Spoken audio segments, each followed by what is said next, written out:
रब्बिश्रहली सदरी वयस्सिरली अमरी वाहिल उक़दतम मिन लिसानी यफ़क़हू क़ौली rabbi ज़िदनी इल्मा rabbi ज़िदनी इल्मा rabbi ज़िदनी इल्मा। मेरा नाम फ़ायदा मसूद है और मैं सॉफ्ट स्किल ट्रेनर और अपना तारुफ डिटेल में इधर योग के मैं पास्ट में जाना चाहूँगी।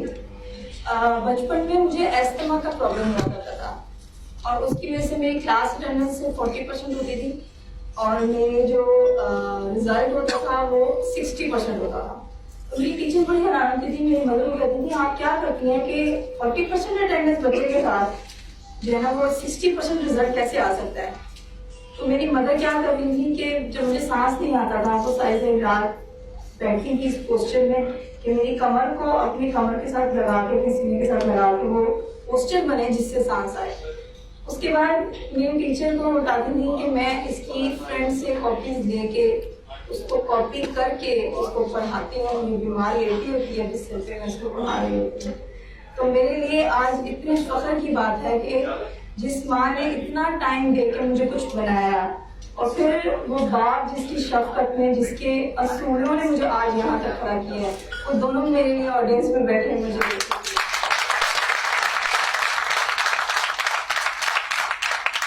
क्या होता है।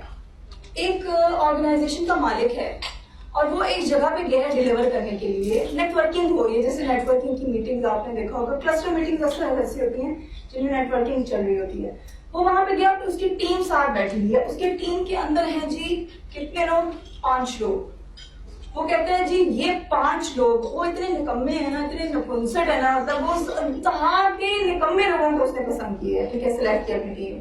लेकिन वो वहां जाके नेटवर्किंग के दौरान में अपनी टीम के सामने कह देता है कि जी ये 5 जो लोग हैं ना, ये 5 पिलर्स जो मेरी ऑर्गेनाइजेशन के हैं, दिस इज समथिंग मैं आपको बता नहीं सकता। ये इतने जबरदस्त पिलर्स हैं ना, इनके बगैर तो मेरी ऑर्गेनाइजेशन चलती नहीं। ये तो ऐसे हैं खड़े मजबूत पिलर्स कि जैसे मैं कुछ नहीं, मैं तो चलता ही नहीं के ऊपर हूँ। तो वो 5 लोगों की नेटवर्किंग आप उसके अंदर उस इवेंट के अंदर जब देखेंगे तो ऐसी होगी कि जैसे वाकई में वो ऐसे हैं। तो लीडर कौन होता है कि जो अनसीन पोटेंशियल देख लेता है, ठीक है, और ओवर रिएक्ट नहीं करता नेगेटिविटी पे। पेशेंस होता है उसमें और ट्रस्ट होता है। यानी कि ओवर रिएक्ट टू नेगेटिविटी, अगर उसके किसी सबऑर्डिनेट से कोई गलत काम हो भी चुका हो तो ये नहीं कहता यार ये क्या तुमने गलत कर दिया, यार सारा काम ये वो फलाना। वो गलतियों को लीडरशिप में एक टीम में लेता है, टीम की गलती, हर चीज को टीम में लेता है और नेगेटिव ज्यादा जल्दी नहीं हो जाता। Next point is service oriented. आप सब मेरे साथ हैं ना, सो गए हैं? सही। सर्विस ओरिएंटेड से आपको क्या समझ आता है? स्लाइड देखिए, क्या बताएं। सर्विस से मुराद कोई काम, मतलब वो एक मिशन पे उसे कोई इम्पैक्ट क्रिएट करना होता है, मतलब अपने लाइफ में वो एक टाइम मिला है उसको, उस टाइम में वो कोई ऐसा क्रिएशन करे, कोई ऐसा इनोवेशन या कोई ऐसा इम्पैक्ट छोड़ दे के बाद में जो दूसरों के लिए वैल्यू है। बिल्कुल सही है। सर्विस ओरिएंटेड से मुराद है कि देखें, सर्विस ओरिएंटेड ये है कि उनका एक मिशन होता है, ठीक है, वो कैरियर नहीं बना रहे होते, वो मिशन लेके चल रहे होते हैं। कासिम अली शाह साहब कैरियर नहीं बना रहे, वो मिशन पे हैं, ठीक है। हमारे और बहुत सारे ऐसे लीडर्स, इलामा इकबाल, कायद आज़म मिशन पे निकले थे, कैरियर नहीं बना रहे थे। तो जो लीडर होता है वो मिशन पे होता है, वो कैरियर नहीं बना रहा होता। वो इतनी नर्चरिंग करता है अपनी पर्सनैलिटी में कि वो क्या करता है, वो हर रोज उठता है और अपने वो जो पहाड़ की चोटी पे चढ़ने वाला वो एक बैग होता है ना, उसके स्ट्रिप्स बांधता है और वो पहाड़ की चोटी को देख के कहता है उधर मेरी मंजिल है। रोजाना उठता है और अपने विजन को रिवाइज करता है कि मैंने कहाँ जाना है। तो जब विजन को रिवाइज करता है तो उसकी एक्टिविटीज, उसके एम्स, उसके डेली गोल्स के अंदर वो चीज नजर आती है कि भाई उसको नजर आ रहा है वो इतनी जल्दी, वो कम वक्त में ज्यादा काम क्यों कर रहा होता है, क्योंकि उसको विजन नजर आ रहा होता है। तो ये है जी प्रिंसिपल सेंटर्ड लीडर। और वो क्या करता है, वो ना कि सिर्फ ये करता है कि मैंने अपना विजन लेके चलना है, बल्कि अपने साथ साथ कई और ऐसे लोगों को लेके चल रहा होता है, उनका हाथ पकड़ कर उनके विजन में उनकी मदद कर रहा होता है। तो प्रिंसिपल सेंटर्ड लीडर की क्वालिटी सिर्फ अपने तक महदूद नहीं रहती, बल्कि इर्द गिर्द के लोगों भी उससे फायदा उठाते हैं। और आखिर में जी योग अप डेली, वो वेक अप डेली नहीं करते, वो योग अप डेली होते हैं। योग होते हैं पैशन के साथ, एनर्जी के साथ, हर दम इस तरह के बस कर गुजरो, बस करो, इसको करके छोड़ना है। अगर कोई चीज नहीं हो रही तो क्यों नहीं हो रही, आपने करना है, उस पर ट्राई करनी है, ठीक है। अच्छा जी, ये कंटिन्यू टू लर्न, ये एक ऐसा पॉइंट है जिसपे हम लोग गलती कर जाते हैं। एक अमूमन हम सब ये गलती करते हैं कि हम अपनी आंखों और अपने कानों को इस्तेमाल नहीं करते, सिर्फ आंखों को इस्तेमाल करते हैं, आंखों से लर्न करते हैं, ऑब्जर्व करके, राइट। लेकिन जो लोग प्रिंसिपल सेंटर्ड लीडर्स होते हैं, जो लोग असूलों के पाबंद होते हैं, वो कानों को भी इस्तेमाल करते हैं। वो सुनते इतना गौर से हैं, इतने अच्छे तरीके से सुनते हैं कि सबको सारी जो दूसरा डिलीवर कर रहा है बात उन तक वो सुनते हैं समझने के लिए। वो सुनते हैं इसको आंसर देने के लिए नहीं है कि भाई अब इसका आंसर भी हमें देना पड़ेगा, वो उनको समझने के लिए सुन रहे होते हैं। तो प्रिंसिपल सेंटर्ड लीडर्स कभी भी ये नहीं करेगा कि आंखों को तो यूज करे लेकिन कानों को ना यूज करे, वो दोनों को यूज करके बात करेगा, ठीक है। अपने एक्सपीरियंस से लोगों को एजुकेट करता है, लोगों को सुनता है और क्वेश्चंस करता है। एक होती है इंक्विजिटिव पर्सनैलिटी। हमारे घर में एक है, मेरी बहन की बेटी छोटी, खाला ये क्या है, ये क्यों है, ये कबाब क्यों हो रहा है, ये इधर क्यों लग गया, ये इधर क्यों है, बिल्ली क्यों आ गई, बिल्ली क्या कहती है, ये डॉगी क्या कह रहा है, तोता क्या कहता है, ये पतीली मुझसे क्या कहती है, मेरी पूनियां कहाँ है। वो हर चीज पे सवाल करती है, राइट। तो जो प्रिंसिपल सेंटर्ड लीडर होते हैं इतने बेतुके सवाल नहीं करता, लेकिन तो पहले सवाल करता है, राइट। तो प्रिंसिपल सेंटर्ड लीडर्स जो है वो सवालात करते हैं ताकि समझें, क्योंकि उन्हें हर गिरा जो उनके दिमाग में लगी होती है ना किसी चीज की, कोई कंफ्यूजन छोड़ते नहीं है अपनी लाइफ के अंदर। प्रिंसिपल सेंटर्ड लीडर्स ऐसे होते हैं। तो आप में से मुझे कोई बताएगा आपकी जिंदगी में आपने किसी को प्रिंसिपल सेंटर्ड लीडर पाया अभी तक जितनी चीजें पढ़ चुके हैं? कोई ऑडियंस में से ऐसा जिसने कोई किसी को देखा हो जिसको वो कह सकता हो कि जी ये मुझे लगता है कि ये प्रिंसिपल सेंटर्ड लीडर था हमारी, मेरी लाइफ में, मेरी लाइफ से पहले हिस्ट्री में।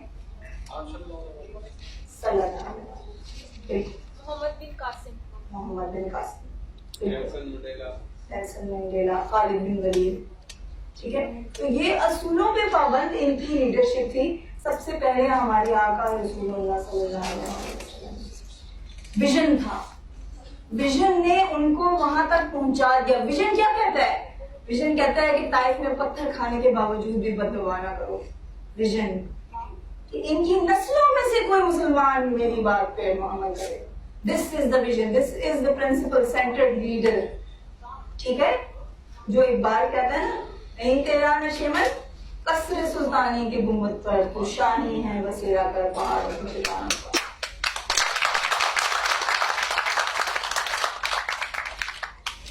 अच्छा जी, फिर सेल्फ रिन्यूअल का आता है टाइम। अच्छा, ये बड़े बैलेंस्ड होते हैं, ये इनबैलेंस्ड पर्सनालिटीज नहीं होती कि एक तरफ तो कर लिया तो दूसरी तरफ बिल्कुल निकल गए खाली खाली। ये क्या करते हैं जी, फिजिकली रोज एक्सरसाइज करते हैं और रोज एक्सरसाइज में एरोबिक्स करेंगे, वो जो आपकी बॉडी के एक एक पार्ट को हिला के रख दे और मुसलसल आपकी ब्लड प्रेशर जो है वो ब्लड प्रेशर आपकी इंक्रीज हो, पंपिंग इंक्रीज हो बॉडी की, और बहुत सारी बॉडी जो डिजीजेज होते हैं वो खत्म हो, ठीक है। फिजिकली ये ऐसे होते हैं। फिर मेंटली कैसे होते हैं? मेंटली ये एक्सरसाइज करते हैं। मेंटल एक्सरसाइज से क्या आपको कुछ अंदाजा होता है? मेंटल एक्सरसाइजेस कौन सी होती हैं, वो बता सकते हैं? Reading, very good. And mobile भी यूज करते हैं। वाह वाह वाह, मेहनत, क्या बात है, तालियां। मोबाइल का भी यूज करते हैं, वो माइंड यूज कर रहे हैं, राइट। आप एनालिसिस करते हैं, वेरी गुड पॉइंट। एनालिसिस करते हैं, क्रिटिकल एनालिसिस करते हैं या एनालिसिस करते हैं, दोनों बहुत बिल्कुल माइंड यूज में आ गए। हम ऑब्जर्व करते हैं, हम राइट करते हैं, रीड करते हैं, हम लर्न करते हैं, ये सब क्या आती है, ये मेंटल में आ जाती है। फिर इमोशनल है जी। इमोशनल क्या होता है जी कि इमोशनली आपको गुस्सा आ रहा है किसी पे, एक सख्त बॉस आप हैं और एक जो बंदा ना काम ठीक नहीं कर रहा, आपको सख्त आप उस पर चढ़ी जा रही है, लेकिन आप पेशेंस से काम ले रहे हैं, ठीक है। तो इमोशनली आप उसको बर्दाश्त कर रहे हैं।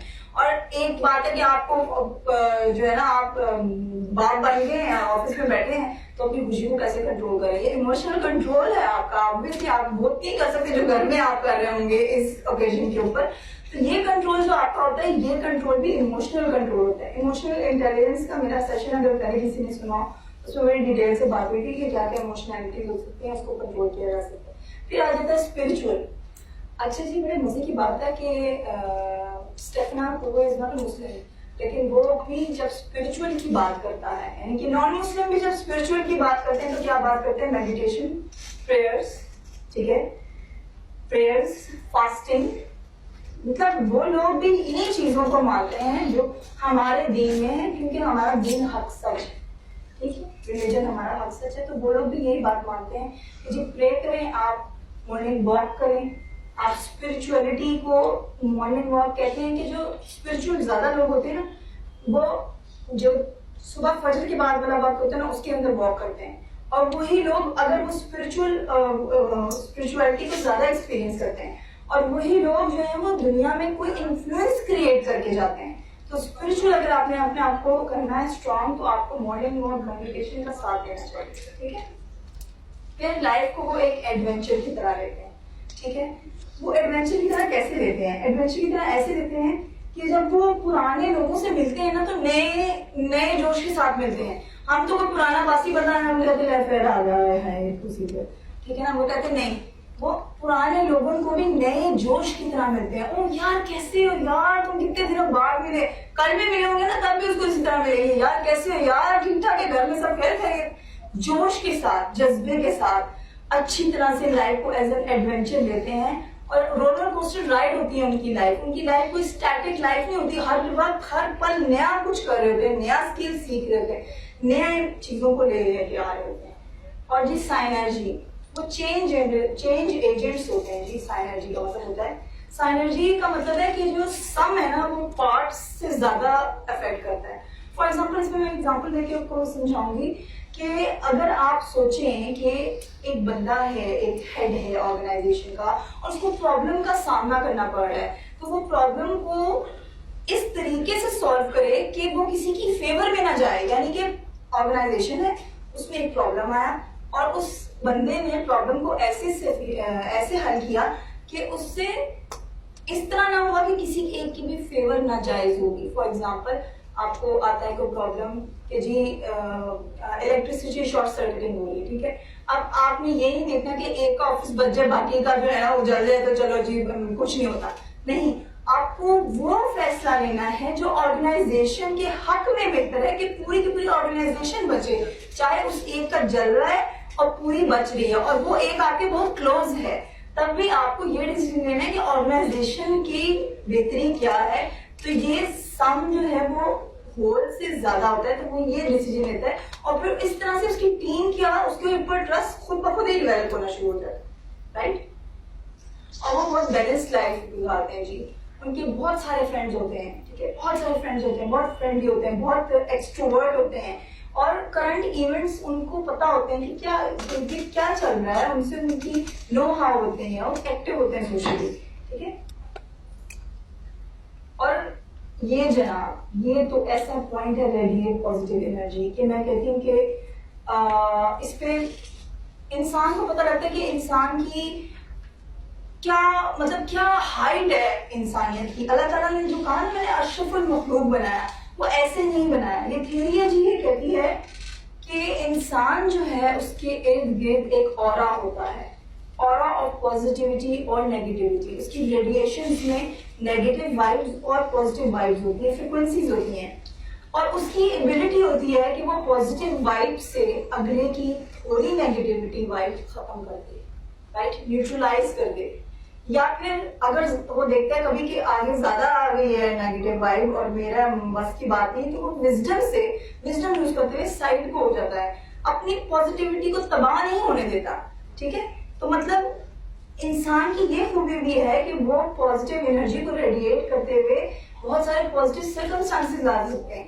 तो आप अपनी इस एबिलिटी को पहचानिए, जानिए, और उसके बाद उसको यूज कीजिए। जब तक आपको पता ही नहीं होगा कि आप में एबिलिटी है, तब तक आप उसको यूज कैसे करेंगे। आज मैंने एक थॉट आपके माइंड में डाली, अब आप फील करना शुरू करें कि वो क्या एनर्जी है, वो कब आती है, किन तरीकों से आती है, और उसको कैसे यूज किया जाए, राइट।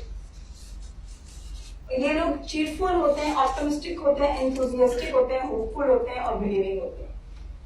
अच्छा जी, लास्ट में ये कहते हैं कि you have to decide what your highest priorities are and have the courage, pleasantly, smilingly, non-apologetically to say no to other things And the way you do this, that is by having a bigger yes burning inside. The enemy of best is often the good.